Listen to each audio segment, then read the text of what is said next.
Gente, então bora lá. É,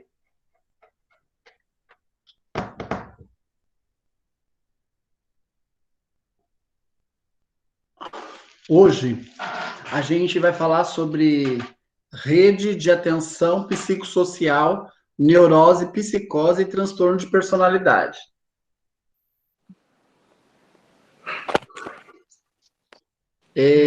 Quando a gente fala de tudo isso, a gente fala de rede de atenção psicossocial. Paula, desliga seu microfone.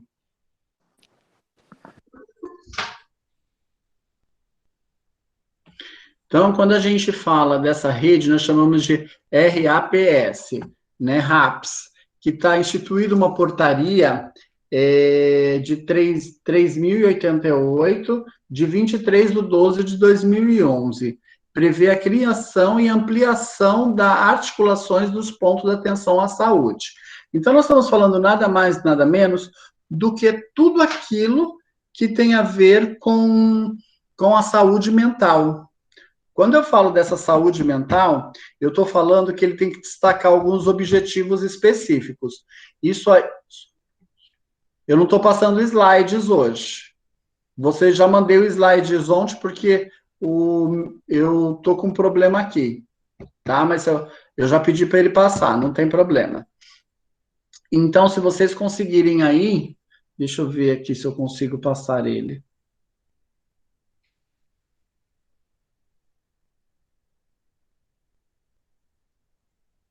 Vamos ver se vai dar certo. Se der certo, eu vou passar.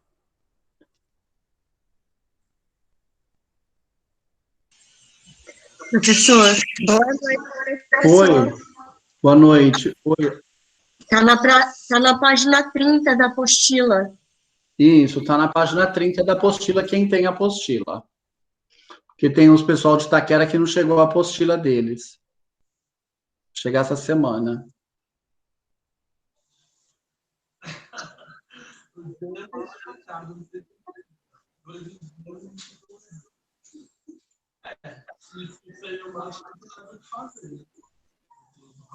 Ele não vai mudar.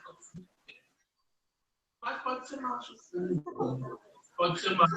De hoje pode ter essa relacionamento. Adilza, desliga seu microfone. Oi. Desliga seu microfone.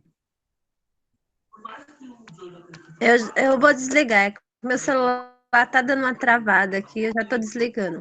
Obrigada. Imagina, obrigado você.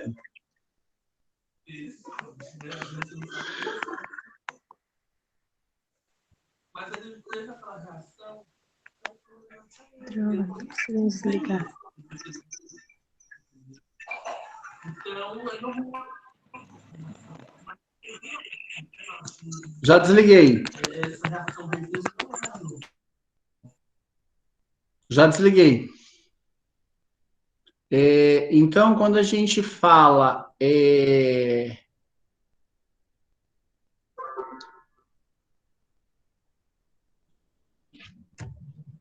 quando nós falamos, né, dessa RASP, ela tem como ampliar o acesso à atenção psicossocial da população em geral.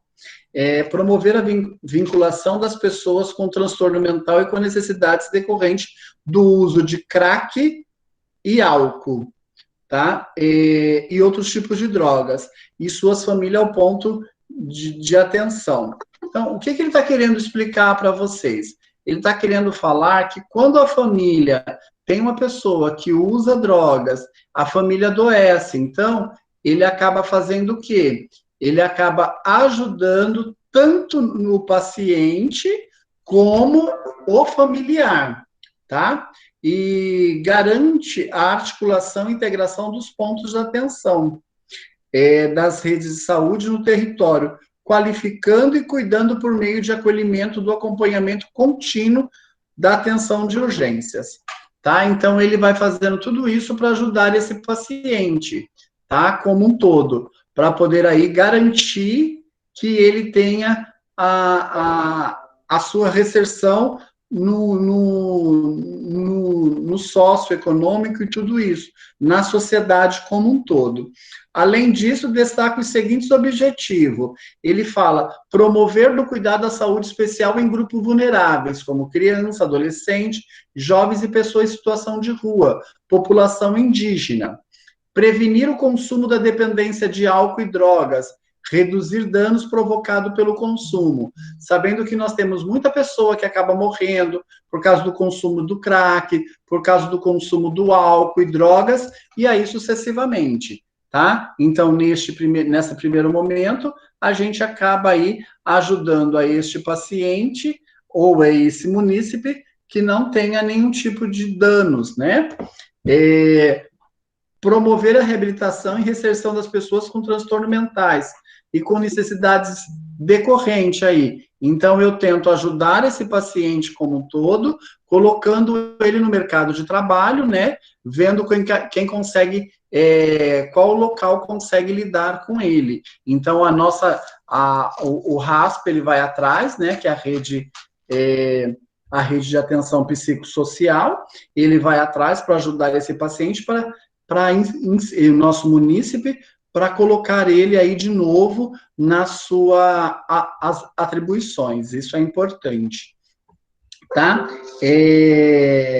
Regular e organizar as demandas do fluxo de assistencial da rede de atenção psicossocial e monitorar e avaliar a qualidade dos serviços mediante de indicadores e efetivo a resolutividade da atenção. Então, tudo aquilo que eu faço com ele, eu tenho aí que tentar ajudá-lo nesse sentido, para ele chegar em algum momento aí, muito bem o que está acontecendo.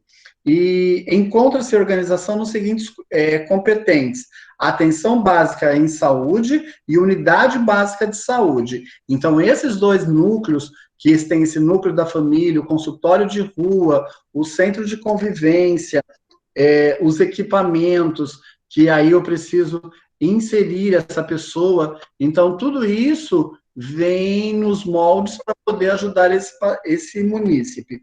Equipe multiprofissional de atenção especializada em saúde mental, atenção de urgência e emergência. Como que eu vou lidar com esse paciente que está nervoso, que ele está querendo bater, fazer e acontecer? Como que tem que ser a minha abordagem? Como que eu tenho que conversar? Como que eu tenho que me aproximar desse paciente sem acabar apanhando, né? Uma UPA 24 horas, com portas hospitalares, atenção de urgência, pronto-socorro e unidades básicas de saúde. Então, tudo isso eu tenho que acabar tendo para ajudar aí esse meu munícipe, né? Que a gente acaba vendo tudo isso que vai acontecendo para poder aí inserir esse munícipe. Perfeito? Outra coisa quando a gente fala o centro de atenção psicossocial, o que a gente usa muito e acaba falando, que são formados aí pelo CAPS e suas modalidades. Quando a gente pensa na atenção psicossocial, o CAPS é um serviço de referência para casos graves que necessita de cuidados intensivos, ou na recepção psicossocial, que ultrapassa a possibilidade de intervalos aí, tá? Quando eu penso nesse CAPS como um todo, eu penso tudo aquilo que eu vou fazer na referência de um contato telefônico, aonde um profissional de uma UBS ou de uma NASF, ele vai fazer toda essa parte, tá? Então, quando a gente visualiza isso, existe uma lei diariamente que ele acaba cuidando desse segmento, né? O Ministério da Saúde e o Centro de Saúde Psicossocial está organizando nas seguintes modalidades. CAPS 1 é atenção prioritária pessoas em intenso sofrimento. Então, a pessoa que está no intenso sofrimento psíquico, decorrente mentais de graves e persistentes, incluindo aqueles relacionados ao uso de laços sociais e realizar projetos de vida, indicando para os munícipes a região da saúde e a população acima de 70 mil habitantes, Quando eu falo tudo isso, eu quero mostrar, 15 mil habitantes, desculpe. Então, eu quero colocar ele, eu quero trabalhar com esse munícipe, eu quero que ele volte a ser inserido, tá? Então, a gente usa o CAPS 1, que é o CAPS aí que atende pessoas de todas as faixa etária, aonde ele vai pensar numa pessoa que tem é prioritário de um intenso sofrimento psíquico. CAPS 2, atende prioritariamente pessoas com intenso sofrimento psíquico decorrente de transtornos mentais graves e persistentes, incluindo aqueles relacionados ao uso de substâncias psicoativas e outras situações clínicas que impossibilitam estabelecer laços sociais e realizar projetos de vida, indicado para o munícipe em regiões da saúde, com a população de até 70 mil. CAPS 1 e CAPS 2 a gente falou. CAPS 3. O CAPS 3 atende prioritariamente pessoas em intenso sofrimento psíquico decorrente de transtornos mentais graves e persistentes, incluindo aqueles relacionados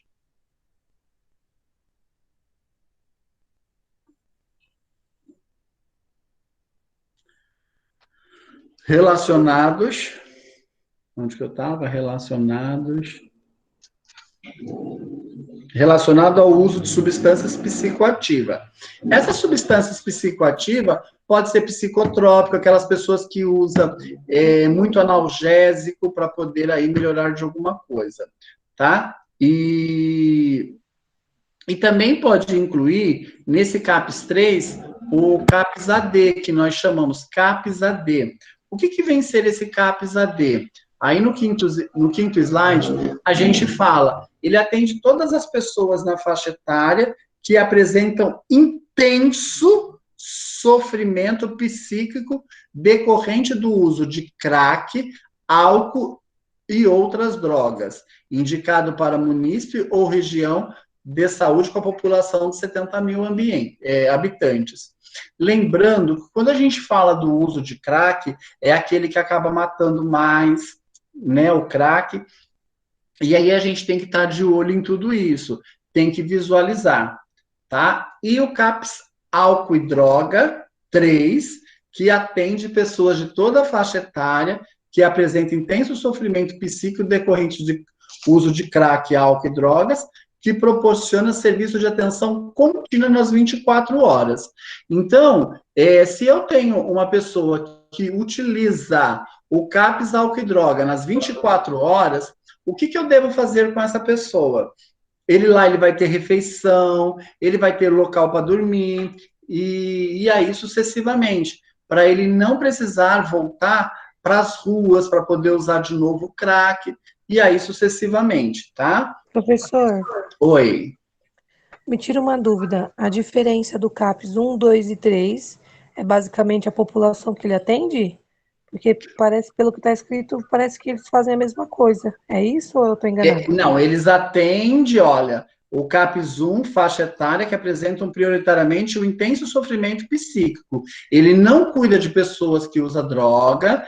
O CAPS 1, ele vai cuidar daquelas pessoas que não bate, que não tem aqueles transtorno grande mental. O 2 e o 3, o 2, ele já procura pessoas que já têm um grau de mental um pouco pior, esquizofrenia, e aí nós temos o grau 3, que ele atende, no começo, já o uso de drogas, mas ele não faz essa atividade, ele encaminha para o AD, tá? Ah, entendi. Obrigada. Os outros não, os outros ele atende todas essas faixas etárias, perfeito? E o CAPS-I, que é o CAPS de criança, atende crianças e adolescentes, eles não misturam no CAPS 1, 2 e 3, nem no álcool e droga. No álcool e droga, só aquelas crianças que usam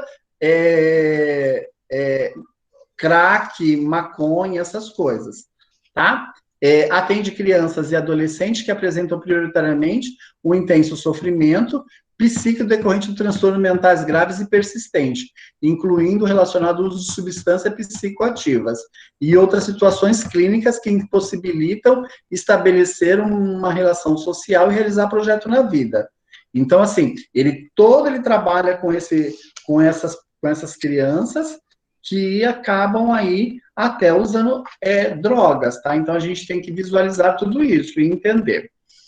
Existe aí, em todo esse sentido, antigamente, a gente tinha os hospitais Pinéis, um monte de coisa, aonde esse atendimento era realizado no Hospital Pinel. Achava que todo mundo que estava louco tinha que ir para esse Hospital Pinel e ficar internado, não sair de lá, aonde tomava choques e aí sucessivamente, e nós tivemos aí uma reforma, né? Uma reforma psiquiátrica que foi feito aí em pouco tempo, como a gente acaba visualizando aí, né? E então essa reforma psiquiátrica foi importante.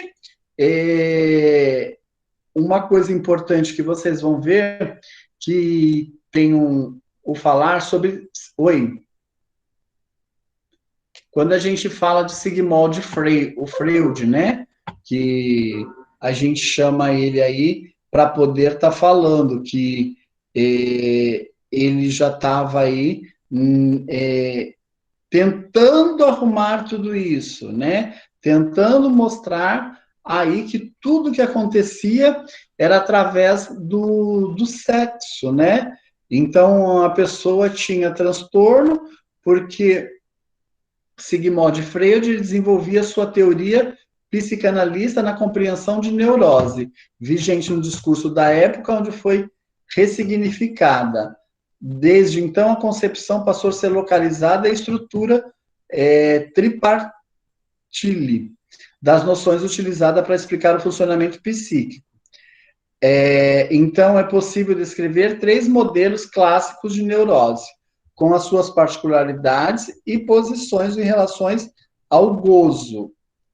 Elementos em comum, eles são o fato de haver transferência com os parceiros e as defesas contra a sexualidade infantil. Entretanto, esses não são os únicos moldes passíveis, né, ou possíveis.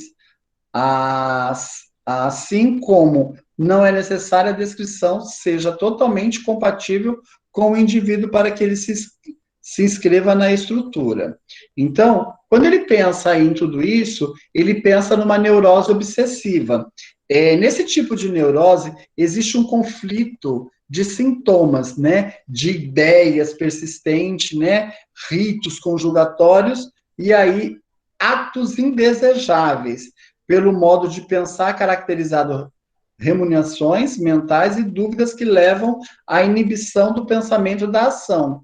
Então, ele começa a pensar, ele fica obsessivo, pensando em uma coisa. Então, ele pode realizar essa coisa, ele pode acontecer fazendo isso, né? Olha, você precisa matar, você precisa matar, você precisa fazer isso. Então, é uma coisa que vem lá de dentro da cabeça dele. E aí, eles acabam matando. Perfeito? Então, quando a gente fala nessa neurose obsessiva, né, aonde a gente fala desse desejo incontrolável. E aí ele fala dos desejos da realidade, impõe restrições à sua satisfação. Os principais mecanismos de defesa utilizados são isolamento, manter o afeto separado da ideia correspondente. Então, eu separo essa pessoa da população, coloco ele dentro do Hospital Pinel e vou fazendo isso, né? Então, outra forma de manter os afetos afastados é procurando as explicações intelectualizadas para tudo. Anulação, a crença mágica de um determinado pensamento ou de um ato para fazer o outro pensar. Exemplo, lavou as mãos. Lavei as mãos, então, tô limpo. Ou se não, pensamentos, eu tenho que limpar meus pensamentos. Eu não posso ficar com esse pensamento na minha cabeça, eu tenho que lavar, eu tenho que tirar da minha cabeça. Então, tudo isso vem como neurose obsessiva, tá? Então, ele acaba colocando isso. Ordem, meticulosidade, persistência, entre essas são características, desde que não presentes de forma excessiva. São responsáveis pela capacidade de manter alguma disciplina e respeito nos padrões éticos. Então, nesses padrões éticos, ele acaba mostrando aí pra gente, tá? Assim, a ideia é reservar o termo neurose obsessiva para aqueles quadros aonde os sintomas obstrutivos de sofrimento e limitações importantes. Neurose fóbica, aonde ele entra com essa neurose fóbica. Neurose fóbica, aonde ele fala que eles têm tremores excessivos, né, e persistente, aonde ele acaba colocando e desproporcionado, inexplicável, está fora de controle voluntário, conduz evitamente a sua situação temida. Então, tudo isso que ele acaba colocando, que vem acontecendo isso, ele fala que essa neurofóbica, né, ele fala que ele tem temor excessivo e ele vai tendo tudo descontrolado, ele não consegue controlar tudo aquilo, que ele vai persistindo. Então, ele começa com tremores, tá aqui na minha cabeça, eu tenho que tremer. E ele não para de tremer, tá? A fobia simples, que é ter tremores persistente e excessivo, irracionais e desencadeados. Então, tudo isso que ele vem mostrando pra gente, né, além da fobia neurose fóbica e a fobia simples. Então, ele acaba tendo, né, tudo isso que vem acontecendo com esse indivíduo, tá? A exposição ao estímulo fóbico provoca quase inevitavelmente uma resposta imediata à ansiedade. Quando ele aí acaba fazendo o afastamento que ele acaba tendo de estímulos, ou o sujeito encontra-se assintomático. A fobia de sangue e de injeção. Nossa, eu não posso ver sangue. Ai, meu Deus, eu vou desmaiar, eu tô vendo sangue. Né? Então, tudo isso ele acaba fazendo. Tenho medo de injeção. Não quero. Então, tudo isso a gente acaba vendo. De ferida, constitui um grupo especial. E pode aparecer na infância e tem grupos especiais marcados na incidência familiar. Tá? Então, tudo isso acaba acontecendo. E a agorafobia, que é originalmente 3/4 de medo irracional em lugares ou praça. Então, tipo assim, quando a gente pensa nessa agorafobia, quando a gente pensa, eu tenho medo de elevador, eu não quero entrar no elevador, pelo amor de Deus, o elevador vai parar comigo, né? Então, existe esse medo, 3/4. Medo irracional, de lugares. Nossa, eu não vou naquele lugar, tá muito cheio de gente. Não, eu não vou no mercado, eu não vou numa praça. Então, tudo isso vem acontecendo, né? Então, ele está vendo aquilo, né? Conceito mais alargado, 3/4, tem medo de lugares abertos e situações com eles relacionados como temor, multidões e dificuldade em poder escapar rapidamente para um local seguro. Então, ele acha que aquele local, se eu for, vai estar cheio de gente, eu tenho que ir para minha casa, eu não posso sair daqui. Então, ele começa a ficar com aquele medo que o lugar seguro dele é um local pequeno onde não tenha ninguém, que ele se sente seguro, né? Então, tudo isso a gente vem falar de agorafobia, tá? Então, tudo isso acontece. Alguns tipos de medo, né? Esses são os comportamentos que a gente acaba falando. Abarca uma série de fobias relacionadas entre si. Receio de sair de casa, receio em viajar sozinho, em comboios. Então, tem gente que fala, não, eu não vou viajar com esse monte de carro, porque pode acontecer um acidente, todo mundo vai morrer. Aí começa a falar. Nós temos esse outro tipo de problemas, tá? Aonde também entra... quando a gente acaba falando um pouquinho de fobia social, né? Aonde eu falo de fobia social, que a gente acaba falando o temor persistente por uma ou mais situações sociais ou atuações em público, em que o sujeito se sente exposto às pessoas que não pertencem a seu ambiente familiar, ou a possibilidade de ser avaliado pelos outros. Então, tem gente que vai... Até nós temos, de vez em quando, essa fobia social, né? Ah, eu vou na casa de alguém, eu sou muito envergonhoso, eu tenho algum tipo de problema. Então, tudo isso acontece, por quê? Porque a pessoa tem medo de ser avaliado. Quando eu vou para uma entrevista de emprego, quando eu vou, vai na casa do namorado, da namorada, então é meio vergonhoso. Então, tudo isso entra em fobia social. A exposição à situação social temida, quase sempre uma resposta imediata de ansiedade, pode se tornar uma frase de crise ansiosa. Igual vocês estão sofrendo agora, né? A quarta-feira é prova. Ai, meu Deus do céu, é prova quarta-feira. Ai, eu não vou me sair bem. Isso já é uma fobia.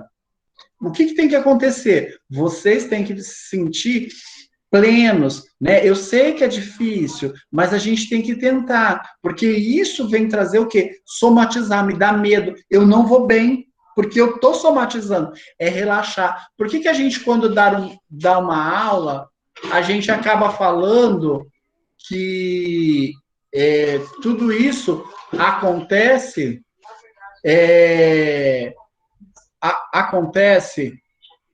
quando a gente está passando por um estresse emocional muito grande, tá? Então, tudo isso vem aí ajudando vocês, para vocês não terem esse medo de fobia social. Doutor, Oi, onde entra a síndrome do pânico? fobia social. Ah, tá. Ok. Mas também nós vamos ver entra em outras coisas também, como psicose e tipos de psicose. E ela é bem interligada à esquizofrenia. Tá? Então, tudo isso acaba cometendo um paciente, que ele começa a ficar aí, ai meu Deus, e agora? E agora, né? Então, temos que entender tudo isso. Então, é uma gama de coisas que acontece com o paciente, tá? Então, tudo isso vem acometendo. Quando eu falo para vocês, gente, vocês não têm que se preocupar, porque vocês não vão dar diagnóstico, vocês não vão falar, vocês têm que conhecer as doenças para depois tratá-las. Como que você vai tratar? O médico passou o medicamento e vocês vão cuidar com o medicamento. Outra coisa, como poder aí ajudar esse paciente, né? Não olhar, não ter um olhar de julgamento, e isso tanto no CAPS, álcool e droga, porque se ele está ali, quando a gente fala, ele está usando crack, ele está usando álcool e aí sucessivamente, tanto é que a gente nunca chama uma pessoa, o CAPS é álcool e droga, não posso chamar ele de drogado, jamais, né? Ele consome entorpecentes, tá? E o que usa álcool é etilista, tá? Porque eu não posso fazer bullying com este meu paciente, porque aí ele cabe até processo. Então a gente tem que entender isso para poder ajudar esse paciente como um todo, tá? Então, lembra, eu não tenho que diagnosticar sinais e sintomas. Quando a gente fala de saúde pública, a gente tem que conhecer, sim. Mas eu não vou cuidar desse paciente como um todo. Eu vou fazer isso mediante algumas coisas, tá?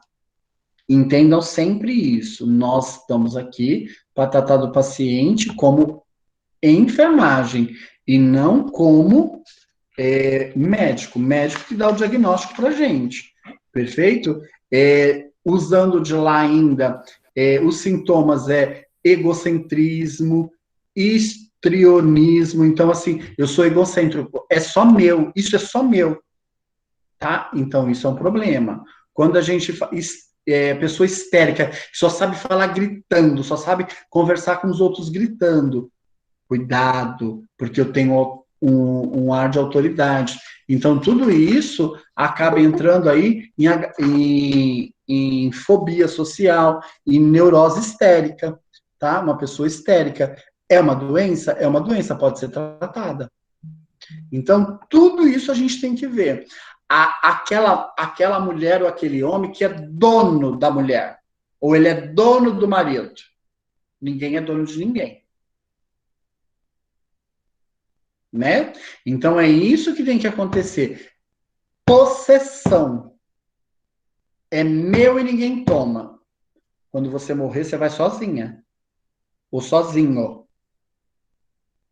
Você não vai levar um nada da sua vida. Você não vai levar televisão, você não vai levar casa, dinheiro e um monte de coisa. Você vai levar muita terra na cara ou você vai ser queimado, muito fogo pelo corpo. Vai ser queimado. O restante você não leva mais nada. Se for queimado, nem a roupa do corpo. Então, é o que a gente fala. Tem gente que passa por isso e não percebe. Né? Então, é tudo isso que a gente fala. Outra coisa, atitudes demonstrativas. A pessoa demonstra o que ela é no futuro. Ela demonstra no começo. Tá? Dramatização. O esquizofrênico, ele consegue fazer uma dramatização que você acredita, você chora junto com ele. E aí a gente tem que pensar, né? Labilidade emocional. Chora por nada, né? Tudo tá ruim. Então, é uma labilidade. Pobreza é a falta de autenticidade de sentimentos. Só acontece comigo. Não, olha só, Deus não veio para me ajudar. Deus não quer me ajudar. Olha, não tenho nada o que comer dentro de casa. Olha, e tem coisas dentro de casa. Então, esse é outro problema que a gente fala. Erotização das relações sociais. Eu não consigo me dar com meu vizinho do lado. Olha, aquela família não presta. Não chega perto dele porque aquela família não presta. Então, tudo isso vem mostrar pra gente. Essa ansiedade. Eu sou ansioso, olha, vejo a hora da prova é amanhã. Ai, meu Deus, já sofro por antecedência. Cuidado. Tá? Ixi, alguém já se enquadrou nisso aí, Jesus, olha. Desejo de ser amado. Eu preciso ser amado. Ninguém me ama, ninguém gosta de mim. Né? Eu tô vendo isso. Eu vejo, gente, ninguém gosta de mim. Vocês me aturam.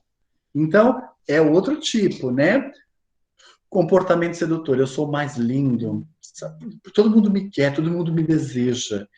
Né? Quando a gente fala comportamento sedutor, vaidade, aquela pessoa. Gente, eu sou muito lindo, olha. Né? Então, olha a minha cutis.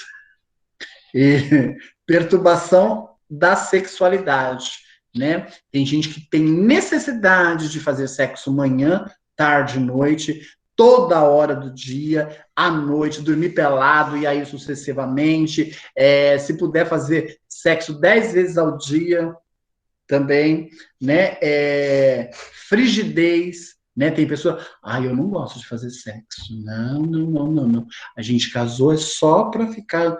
Também é um outro problema. Né? Então, olha quantas coisas. Inibição, a pessoa toda inibida, não fico nu na frente de ninguém, ninguém pode ver meu corpo, não tiro a blusa, e aí sucessivamente. As aventuras sem futuro, né? Sempre imagina um grande amor, mas cadê o amor? Nunca teve. Nunca teve. Medo da sexualidade. Ai, meu Deus, medo do sexual. Então, tudo isso vem mostrar para vocês. Mas, assim, aí vai falar, professor, eu tenho um pouco de cada. Eu sou? Depende, você se acha? Então, tudo isso depende de cada um de nós, tá? Quando a gente pensa aí em N motivos, quando a gente pensa nessa psicose agora, né, de perder o contato com a realidade, eu não posso perder a chave, eu tenho que ficar dentro da casinha, não fora dela, né? Então, tudo isso é importante para eu poder aí estar fazendo, eu poder aí entender tudo isso. Quando a gente pensa, é um distúrbio mental que afeta diretamente o sistema nervoso. Aí eu já entrei em outro lado, na psicose, né? Aquela pessoa psicótica, né? Tipos de psicose, aonde a gente acaba enfrentando sintomas característicos que engloba diferentes transtornos psicóticos, aqueles do espectro esquizofrenia. O que é uma esquizofrenia? É uma doença psiquiátrica que há um rompimento do contato com a realidade do comportamento social atípico das ideias delirantes. Olha, eu estou vendo ali. Eu estou. Peraí que ele tá falando comigo. Espera que tá conversando comigo. Você conversa com seu amigo imaginário. Tá? Então, tudo isso vem a ser, né? Ver bichinhos na parede, conversa com quem já se foi, e aí sucessivamente, né? Pode ser uma esquizofrenia? Pode. Né? Não vamos entrar no mérito espiritual, tá? Nós vamos entrar no mérito de esquizofrenia, de uma pessoa doente que você percebe de olhar para ele, ele tem os sintomas de esquizofrenia. Perfeito? Então, não posso entrar nessas causas. Que, doente, tiver que procurar a sua religião, se ele tiver que procurar aí, como a gente fala, a igreja, um centro espírita, a religião de matriz africana, e aí sucessivamente a igreja católica, independente de qualquer coisa, a fé dele pode curar ele. Mas tem que tomar medicamento.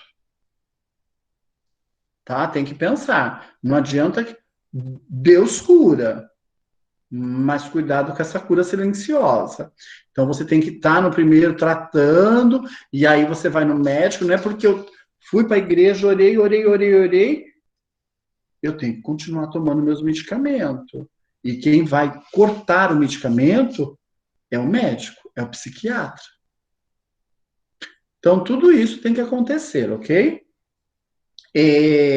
Quais as causas? São fatores hereditários. Quando a gente fala de hereditário, parentes de primeiro grau de um esquizofrênico têm mais chances de desenvolver a doença do que pessoas em geral. É um fator de risco mais significativo.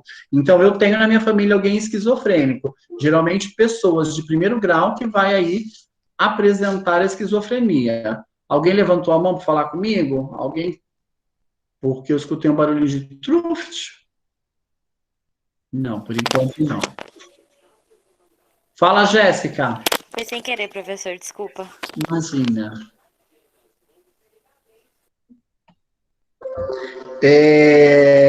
Fatores ambientais, complicações da gravidez e de partos, infecções e outras doenças que possam ter alterado o desenvolvimento do sistema nervoso no período de gestação. Então, quando a gente fala de fatores ambientais, nós estamos falando do fator da mulher. A mulher teve muita infecção urinária, teve algum tipo de problema que aí deu um desenvolvimento no sistema nervoso central, essa criança pode sim desenvolver uma esquizofrenia, tá? Quando a gente pensa aí em tudo isso, a gente vai visualizar o que acontece com este paciente como um todo, tá? Esse diagnóstico que é feito, ele acaba visualizando a gente sobre a esquizofrenia. Cadê? Opa. Tá, esquizofrenia. Então, aí a gente tem, quais são os principais sintomas? Oi? Fatores. Oi? Oi, sou eu, Maria. Eu quero fazer uma pergunta sobre a esquizofrenia. A esquizofrenia, geralmente, ela começa aos 20, 21 anos? Isso é verdade? Pode, não tem problema. E, na verdade, ela pode começar desde criança, ela não tem um fator hereditário para começar, tá? Quando a gente pensa que é fatores...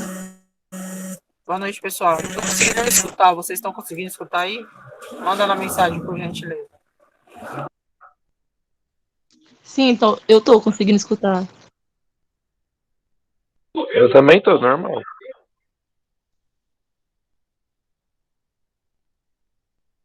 Aqui também tudo ok. Ô, professor, a minha tia na infância falava que ela tinha autismo, mas na adolescência, já para 19 anos, depois que ela saiu da adolescência, aí foi diagnosticada com esquizofrenia. Então, pode sim acontecer isso, tá? Por que pode acontecer? Na adolescência ela foi aí diagnosticada, não tem nenhum tipo de problema a gente falar no diagnóstico ser feito depois. Porque, independente de qualquer coisa, ele coloca para vocês que é um fator aí que acontece quando ele já vem aí, se é fatores hereditários, parentes primogênito e fatores ambientais, no problema da gestação. As alterações neuropsíquicas é um problema de certas substâncias químicas do cérebro. Então, tudo isso pode acontecer a qualquer momento disso, sem problema algum, tá? Nessa idade, tá? E os principais sintomas positivos são delírios. Quais são? Ideias de pensamentos e comportamentos de realidade. A pessoa já vem mostrando para você que ela tem distúrbio, tá? Estranho, nossa, essa não fala coisa com coisa. Por exemplo, ali, acredita que está sendo vigiada ou perseguida. Mania de perseguição. Oi? No caso da minha tia, ela tem mania de perseguição desde da adolescência, né? Isso. Então tem alguém perseguindo eu. Olha, eu vim ali e veio uma pessoa me seguindo até ali na porta de casa. Você entrou para dentro de casa, aquela pessoa sumiu. Aí tô dentro de casa, fui no banheiro, não tem ninguém. Tinha uma pessoa no banheiro. Ele tá lá no banheiro me esperando. Eu não vou no banheiro. Né? Então ele começa a demonstrar para vocês, né? Tem alguém me olhando, você tá vendo? Você percebeu? Aquela mulher tá me olhando todo momento, ela não para de olhar para mim. Ela tá me perseguindo. Toda vez que eu saio ali na rua, ela fica me olhando. E mentira, não tem ninguém olhando ela. Na verdade, é esse sintoma de delírio que a gente acaba vendo. Alucinações são percepções aonde ela pode dar órgãos do sentido. Alucinações auditivas, tem alguém... Calma que eu tô conversando. Tá vendo que eu tô dando aula? Então é bem assim, tem alguém falando comigo. Né? Então, eu tô falando aqui com vocês e ele tá falando comigo. Já vou conversar com você. Né? Então é o meu amiguinho imaginário. Então tudo isso vem ser alucinações. Olha, eu tô vendo. Para de tocar em mim. Depois a gente conversa. Então, é isso que a gente fala. É uma realidade que acontece com eles. Eles estão sentindo, tá? Alteração dos pensamentos e da ideias confusa, desorganizada. Começa a falar um assunto, quando você vê, tá falando mais nada com nada. Né? É a mesma coisa que eu sei que vocês estão sentindo em aulas, né? Que o professor começa a falar, ele tá falando... Professor. Oi. Boa noite, tudo bem? Tudo.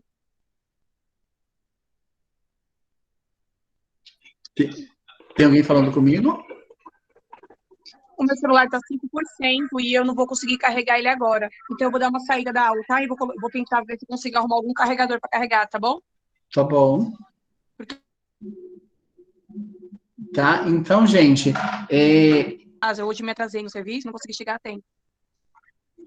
Tá bom. Então, é isso que a gente acaba... Tá bom. É isso que a gente acaba visualizando aí neste meu paciente, tá? Como um todo. E essas alterações acontecem muito. Alterações afetivas, né? É casada, ninguém gosta de mim, ninguém me ama, né? Então, tudo isso. Então, são esses sintomas. E nós também temos a diminuição da motivação, a dificuldade em concentração, a alteração da mortalidade, a desconfiança excessiva e a indiferença. Tudo isso aí acaba acarretando no meu paciente, tá? Quando a gente pensa. Outra coisa, quem faz o diagnóstico, deixa bem claro, é o médico psiquiatra.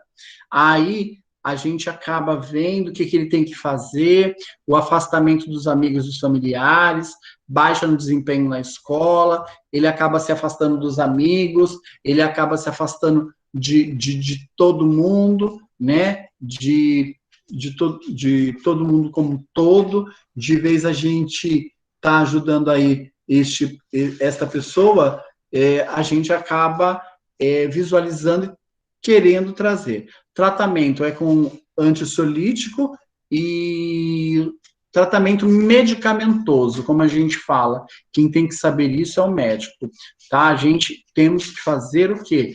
É essa parte nossa de tratar. E vocês conhecerem, tratamento medicamentoso, jamais, quando vocês vão entrar no CAPS, em qualquer lugar para trabalhar, ninguém vai perguntar que tipo de tratamento. É só para vocês conhecerem. O próprio médico aí vai passar o medicamento. Nós, da equipe de enfermagem, nós vamos dar o medicamento no horário correto, nós vamos dar o medicamento, vamos trabalhar em terapia, então, colocar ele, inserir ele no meio, aonde no CAPS vai ter brinquedoteca, vai ter um monte de coisa, aonde a gente vai trabalhar com tudo isso. Então, a gente acaba aí trabalhando com tudo isso, tá? E aí a gente vê transtorno bipolar, tipo mania, tá? Nesse transtorno, os sintomas são intensos, caracterizados por fases de humor eufórico, combinando com o estado mais leve da excitação, o otimismo exagerado. Depende do grau de comprometimento, também pode ocorrer em manifestações agressiva, física e verbal. O que a pessoa fala, você entende. O falar dela já está te agredindo, tá? Então, isso é um problema. Agora, eu falei agredindo, né? Então, está me agredindo. Você está me agredindo por quê? Né? E a pessoa... Opa! Transtorno bipolar, indivíduo pode apresentar profundas mudanças no comportamento que influencia na sua conduta. Nesse estado de estabilidade psíquica, há um risco expressivo de afetar as relações familiares sociais, afetivas, escolares e profissionais, tá? Então, tudo isso acaba aí acontecendo com essa pessoa. Ela acaba mostrando pra gente que está acontecendo isso, tá? Aí, transtorno bipolar do tipo 2, depressão. Nesse segundo tipo de transtorno, os episódios de depressão são mais frequentes. As características desta fase estão mais ligadas à tristeza profunda, à desesperança e à falta de estímulo, como a vida.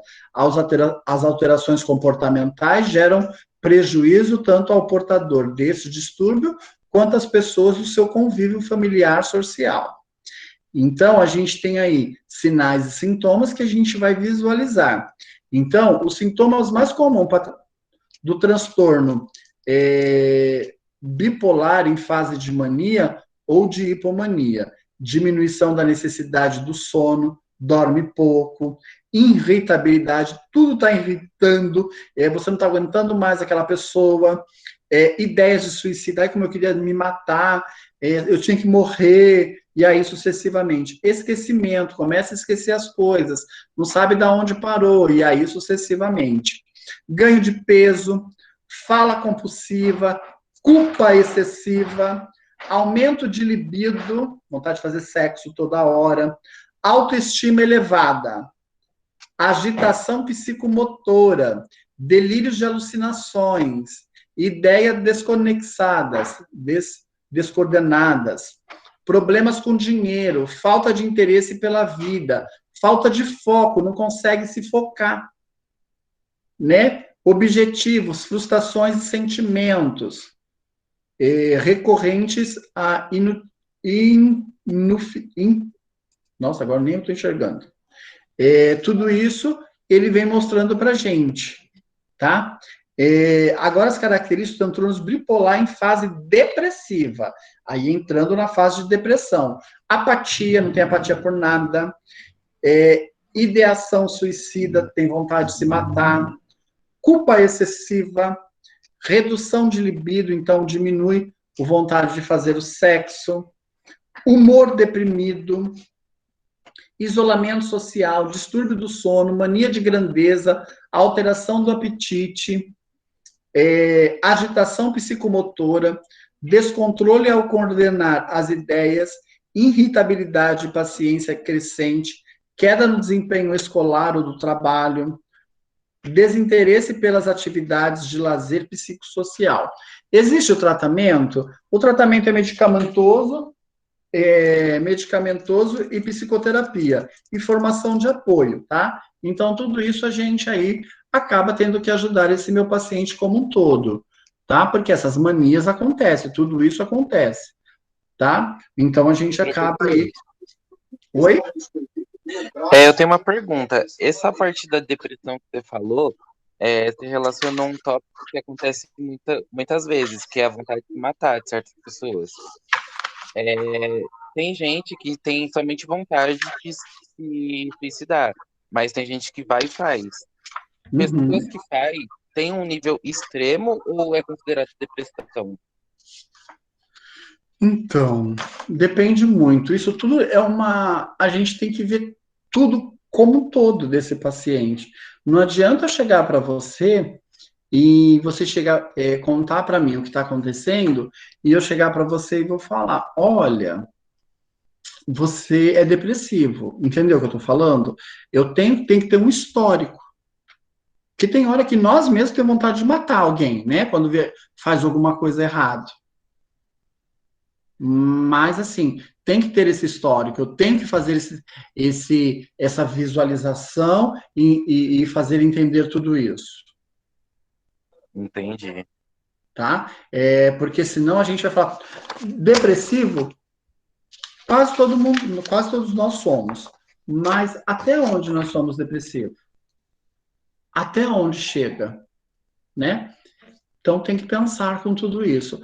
É uma doença que, quando a gente fala do psicossocial, quando a gente fala das doenças neuropsicose, de transtornos, neuroses, nós encaixamos um pouquinho dentro disso. Mas não é por causa que nós se encaixamos que nós temos doenças neurológicas. Tá? Então, tem que pensar um pouquinho. Então, é todo um histórico, a gente vai ver, é uma depressão momentânea, é uma ansiedade momentânea. Então, tem hora que você sofreu aí uma perda, você vai ficar depressivo. Né? Quando nós vamos chegar aí, que a gente vai ter aula de psicologia, não sei se é comigo ou com quem que seja, nós vamos falar sobre isso. Quando a perca, a morte de um paciente, a morte de um familiar, tudo isso vem à tona. Tá? Esse momento que nós estamos passando, né, de não poder tocar, não poder fazer um monte de coisa, quem está realmente aí dentro de casa, que não está saindo, nós temos um problema sério. Acabamos ficando todos depressivos, tá? Tudo bem? Consegui aí te ajudar? Conseguiu sim, professor. Obrigado. Tinha muita coisa na cabeça. Tá, imagina, é normal. Transtorno psicótico induzido por substância. Quando a gente pensa de uma pessoa que toma estimulantes, anabolizantes, crack, cocaína, maconha, LSD, né? A gente vai pensar aí. Primeiro, nós temos 2 transtornos induzidos aí, a substância. Um de intoxicação e o outro de abstinência. Né? Quando eu penso em tudo isso, que a gente pensa nesses transtornos mentais induzidos por substância, esse nosso paciente, ele vai ficar deprimido ou eufórico, né? E vai ficar loucão, como vocês já viram. Nossa, hoje eu tô bom, um monte de coisa. Então ele vai naquele momento. Então você percebe que o olho dele tá desse tamanho, as pupilas tá desse tamanho. Então ele começa. E também nós temos um outro problema quando ele está internado, a abstinência. No momento da intoxicação, ele está loucão, ele está fazendo um monte de coisa. Mas e na hora da abstinência, que ele começa a ver bicho na parede, ele precisa dar ele precisa fazer, não, pelo amor de Deus, me dá eu preciso melhorar, eu estou muito mal, me ajuda, por favor. Opa, nós temos um problema sério, tá? Então, tudo isso a gente acaba vendo. Né? Nesse momento da abstinência. Então, é neste momento que ele está precisando de ajuda. É nesse momento que a gente tem que ajudar. Então, o tratamento com opioides, o médico vai mostrar, ele que vai fazer, a gente só vai ajudar. E nós vamos ficar com a parte ruim. Nós vamos ter que cuidar, escutar os gritos, escutar o choro e um monte de coisa. Tá? Então, é isso que a gente tem que ajudar. Não tem que tentar falar para ele, na época, fumava não estava assim, agora tá loucão. Então, nós temos que saber tratar também disso. Tá? Aí nós temos transtorno delirante. que é um transtorno mental que diferencia da esquizofrenia, por não ser outros sintomas, tá? Então, ele acaba tendo esse transtorno delirante, né? Quando a pessoa não há causas com médicos sobre suas causas, que levam à psicose. Então, os fatores genéticos, ou seja, psicose na família, então, tudo isso vem trazer aí esses transtornos delirantes que a gente acaba falando, que a pessoa está delirante, a gente não está percebendo que ela está vivendo no mundo da lua. E o que está acontecendo com essa pessoa? Por que ela está ali, delirando, fazendo isso? Que tipo de delírio? O que está acontecendo com essa pessoa? Então, a gente acaba visualizando tudo isso. Acredita-se que esses transtornos delirantes, a pessoa acaba fazendo porque ela está sofrendo alguma coisa. Ou ela perdeu o emprego, aconteceu qualquer coisa, briga em casa e um monte de coisa. Tratamento, como eu sempre disse, tratamento é médico, não é nosso, né? Nós não precisamos aí estar trabalhando com diagnóstico e sintomas, nós precisamos estar fazendo, ajudando o meu paciente como um todo, tá?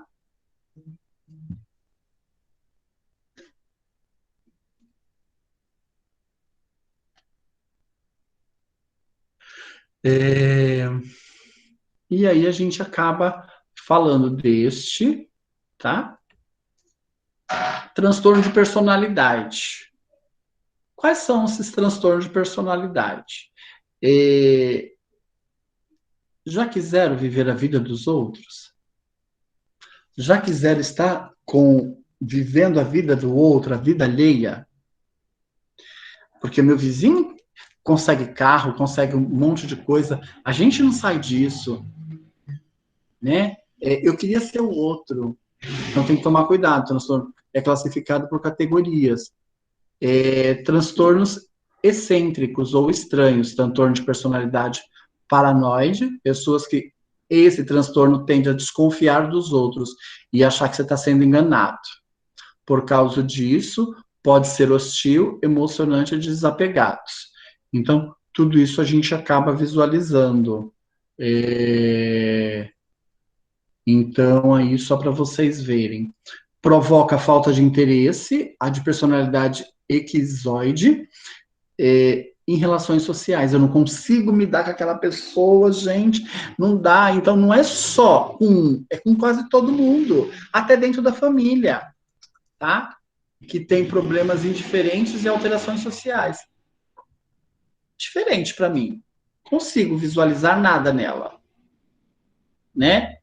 Transtorno de personalidade esquizotípica, que pode levar ao comportamento excêntrico, pensamento de crenças em comum, bizarra, sentimento de desconforto ambiental, social e dificuldade por ter relacionamentos íntimos. Não consegue fazer sexo, dói, aquele cara não me atrai, aquela mulher não me atrai, não sinto tesão por ela, e aí sucessivamente. Muitas vezes as pessoas têm, principalmente na gravidez também, a mulher acaba tendo vontade de fazer demais ou acaba toda a vontade daquela pessoa. Transtorno dramático, imprevisíveis ou irregulares. Transtorno da personalidade antissocial, que tem como transtorno não reconhecimento e sentimentos da necessidade dos outros. Também pode ser, repetidamente, mentir, agredir, roubar e ter comportamentos ilegais. Tá? Não que aquela pessoa é ladrona, mas ela quer roubar. Transtorno de personalidade histriônica. Esses transtornos são altamente emotivos e dramáticos. Tem uma necessidade excessiva de ser aprovado por usar uma aparência física para consegui-lo. Olha como eu sou lindo, então você tem que me amar. Você tem que gostar de mim, de qualquer jeito, né? Eu sou lindo, então você tem que ficar comigo, porque eu tô falando. Então, é uma pessoa, transtorno de personalidade de borderline. Características principais incluem o abandono, relacionamento intenso e instáveis, explosões emocionais, extrema, comportamento autodestrutivos e de sentimento. Então, a pessoa tem um sentimento autodestrutivos, tá? Transtorno de personalidade narcisista, são pessoas com autoestima inflada e necessidade de admiração. Eu tenho que ser admirado, eu sou bonito, eu tenho, entendeu? Então, tudo isso, eles costumam ter pouca empatia. Oi? Quando alguém tem uma dificuldade enorme de criar laços de amizade, seja com qualquer pessoa, ela pode ter algum transtorno? Pode. Pode. O problema é que a gente tem que saber uma história dessa pessoa. A gente tem que conhecer se ela já foi maltratada, o que vem vindo pela vida dela, qual foi a infância dela, a adolescência, para poder chegar num transtorno. Se a pessoa foi muito machucada na vida, ela não vai conseguir se relacionar com ninguém, de gostar de ninguém, de confiar em ninguém. É uma pessoa assim, eu conheço, é uma pessoa assim, altamente desconfiada, altamente, com tudo, muito cismada, tudo já acha que alguém quer fazer o mal, não consegue sentir o afeto, o sentimento bom vindo da outra pessoa. Uhum. Então, tudo isso tem, tá? Só que nós temos que ver a história, por isso que eu falo, o diagnóstico é feito pelo médico, porque ele vai ver a sua história, vai ver onde você entra. Sim, professor. Essa pessoa que eu conheço, na verdade, a família dela toda é assim, inclusive a mãe. É uma dificuldade enorme. Não tem amizade, não tem vínculos de amizade, sabe? Não tem. Entendi. Oi, querido, pode falar. Uma coisa que você falou que é muito interessante é sobre esse histórico, porque geralmente a maioria dos transtornos ou a desconfiança de alguém próximo vem do passado, de algum laço que você teve com a família, ou alguém que te decepcionou, faz você duvidar de certas coisas do mundo ao seu redor, né? Sim, então eu tenho que entender tudo isso. Por isso que o médico, quando ele vai conversar com você, ele pergunta tudo para você. Principalmente o psiquiatra. Por isso que o psiquiatra fica muito tempo na consulta dele, porque ele quer saber do seu histórico desde criança. Perfeito? Transtorno de personalidade narcisista. São pessoas com autoestima inflada e a necessidade de admiração, como a gente falou. A empatia e a preocupação dos outros. Será que essa roupa tá bem? Olha, você gostou dessa minha roupa? Ela ficou bonita? Ou tá feia? Você acha que eu tenho que trocar? Tá muito decotada? Não, tá muito grande? Como que tá? Narcisista. Aí nós temos os transtornos de ansiosos e receosos. Transtorno da personalidade esquiva. Pessoas que evitam a interação social e são extremamente sensíveis ao julgamento negativo dos outros. Ela pode ser tímida ou isolada socialmente e ter sentimentos de inadequação. Quase todos nós não aceitamos ser apontado, né? Negativo, alguma coisa negativa na gente, nós não gostamos. Mas não é por causa disso que a gente tem um transtorno de personalidade esquiva. Agora, transtorno de personalidade obsessiva e compulsiva são pessoas preocupadas com as regras e a ordem que valoriza o trabalho acima, entre outros aspectos da vida. São perfeccionistas e têm uma necessidade de estar no controle. É importante não confundir o transtorno obsessivo compulsivo, que é uma forma de transtorno de ansiedade. Então, esse é de personalidade. Eu tenho que me impor. Eu sou o representante de sala, eu que mando. Vocês não podem falar nada, eu que vou falar. Tá? Então, eu acabo impondo transtorno de personalidade dependente, causa necessidade de ser cuidado e com medo de estar sozinho, além da dificuldade de separar dos seus entes queridos ou tomar decisões por conta própria, que tem o problema pode ser submisso e tolerar relações abusivas. A pessoa acaba sendo submisso e tem que tolerar relações abusivas. Então, esse transtorno de personalidade dependente. Então, tudo isso acontece, tudo isso a gente acaba visualizando. Existem sinais de transtorno de personalidade, a autoidentidade, funcionamento interpessoal, e aí nós temos esses tipos de problema que a gente acaba vendo. Diagnóstico, tratamento médico e terapias, né? Aonde eu vou fazer terapias. Para que um transtorno de personalidade seja diagnosticado em pacientes menor de 18 anos, o padrão deve ter estado presente durante mais ou menos ou igual a 1 ano, com exceção do transtorno de personalidade, que não pode ser diagnosticado em pacientes maiores de 18 anos. Com muitos pacientes com transtorno de personalidade, percebem suas condições, os médicos podem precisar obter histórico médico e tratar de pacientes anteriormente, outros profissionais, familiares, amigos e outras pessoas que tenham estado em contato com elas. Então, tudo isso. Então, olha, veja como é importante o histórico médico, a história que vocês levam para o médico, isso tudo que a gente precisa pensar, tá? Porque todo diagnóstico tem que ser preciso, porque senão o médico pode dar um diagnóstico errôneo. Tá? Então, tudo isso aí a gente acaba pensando. Os tratamentos psicoterápicos que vai fazer, tudo isso que a gente acaba tratando o paciente, tá? Quando a gente fala aí para reduzir o sofrimento, eu vou usar toda parte do quê? Família, terapias, tratamento, para depressão, para tudo isso. Então, eu preciso trabalhar com isso. Eu tenho que trabalhar com tudo isso. Eu tenho que ajudar aí o meu paciente, eu tenho que acabar visualizando e entendendo. Então, lembre-se sempre disso. Vocês não irão tratar causa. Encontrei isso na web. Vocês vão fazer, o médico faz o diagnóstico, dá o medicamento, vocês vão tratar com o medicamento. Vocês poderão participar de uma ação comunitária com esse paciente, de um grupo aí, vamos desenhar, vamos ver quais cores ele usa, né, uma terapia, vamos trabalhar com terapia, e aí sucessivamente. A gente não vai tratar a causa de paciente, nós não somos médicos. Por isso que tomem cuidado quando a gente medica um paciente, né? Nossa, eu tô com uma dor de cabeça, eu tenho um remédio que é ótimo. Para você ele foi ótimo. O médico passou para você e não para mim. Tá com dor de cabeça? Passa no médico. A importância é essa. Então é isso que a gente tem que fazer, é isso que a gente tem que pensar quando vai aí trabalhar com tudo isso. Tá ok? Então, não pense vocês de medicar. Nós não vamos medicar ninguém. Nós vamos cuidar daquele transtorno. Chegou um transtorno para mim. Agora o que eu vou ter que usar?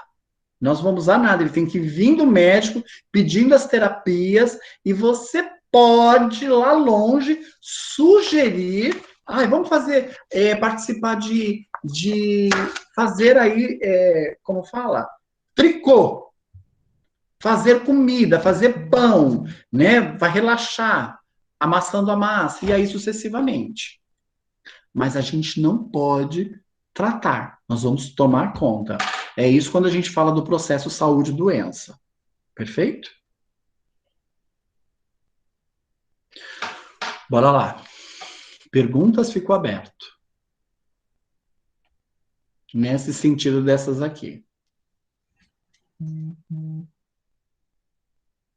Vanessa vai passar seu caso para a equipe multi, por quê? Já me enquadrei em algumas coisas aí, professor. Ó, vou passar no clínico para marcar minha consulta amanhã, entendeu?